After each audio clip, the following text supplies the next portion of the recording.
Ken Murray was the first one to begin the children's matinee series, although I wasn't always happy with what I saw in the quality of the production. When K. Gordon Murray presents Little Red Riding Hood and the Monsters. I was currently working for United Artists Theater Circuit Scores Theaters in New York. At one point, I became involved in the advertising for the Scores Theater chain. I was divorced and had 2 young children, and I spent Saturdays with them and was always looking for some place to take them on a Saturday matinee, and that was how I first became aware of really the matinee business. The first film that I got involved with was The Seven Dwarfs to the Rescue, which was brought to me by a film distributor who thought it might be of interest to me because I had let people know of my interest in starting a company to do the children's matinee business, and hopefully with a higher quality than what had been done in the past. The first film actually was not made as a children's film. It was The Seven Dwarfs to the Rescue, but it was an Italian film that had a lot of other undercurrent in it. When I saw it in Italian, I had no idea what the dialogue was that was going on, but I saw the film as a sequel to The Snow White and the Seven Dwarfs, and I made a deal to buy the film and started Childhood Productions. That was our first film. I went over to Italy and dubbed it. The translators who were doing the work for me said, well, that's not what they're saying. I said, I don't care what they're saying. This is what I want them to say. So we really kind of remade the film and brought it back, and with a heavy television advertising campaign, we opened as our first film for our distribution company, and it was an immediate success. I then went back to Germany and spent some time there because all of the Grimm fairy tales had been made there in live action rather than the animation that they had been done for some of the same stories here. Sleeping Beauty comes to life with real live actors. The all-time favorite fairy tale bursts upon the screen in storybook color. We then started to dub them, but we were looking to have, somewhat of a higher quality, and so we had all new original music scores written for the film. Also brought in Paul Tripp as our narrator. I tell you something.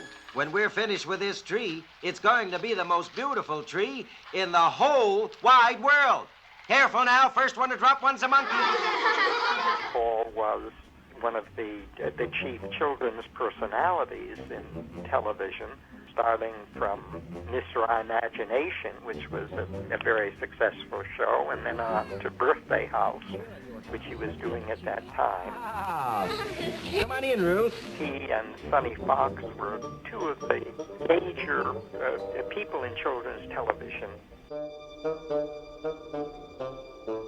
Now stay out and don't come back. Through our relationship with Paul, both as an advertiser on his show and as a narrator for our films, Paul suggested that we might want to do a story that he had written originally for Mr. Imagination as an all-new children's film produced by ourselves. Of course, that was an exciting idea to me. None of the children's matinee films that had been used up to this point had ever been produced specifically for that market. So we decided to take what was originally a half-hour Mr. Imagination and make it into the Christmas that almost wasn't. It was written as a full-length feature story by Paul. We then decided, of course, that the costs were too expensive for us to produce it here, so we went to produce it in Italy.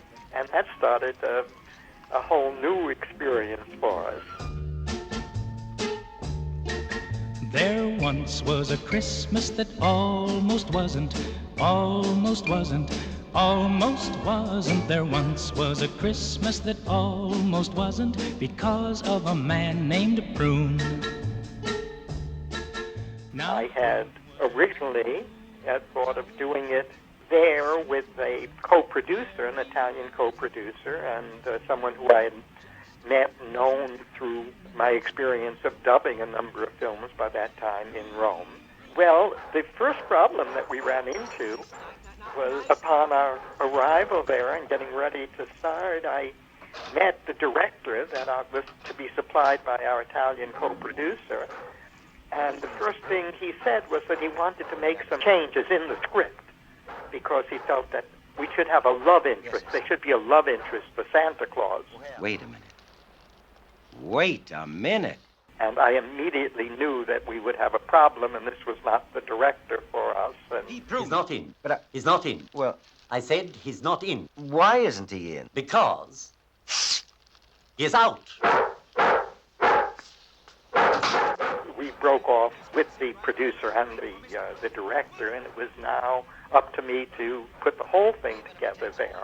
Luckily, I had a friend who was an Italian actor, and he said, you know, a wonderful Mrs. Santa would be Lydia Brazzi, Rosanna Brazzi's wife. Dragging Mr. Whipple up to the North Pole without so much as a fur coat? But, Mother, Oh, I declare you men are all children. And that sounded fine. She had just made a very successful film, and her appearance was absolutely perfect for Mrs. Santa Claus.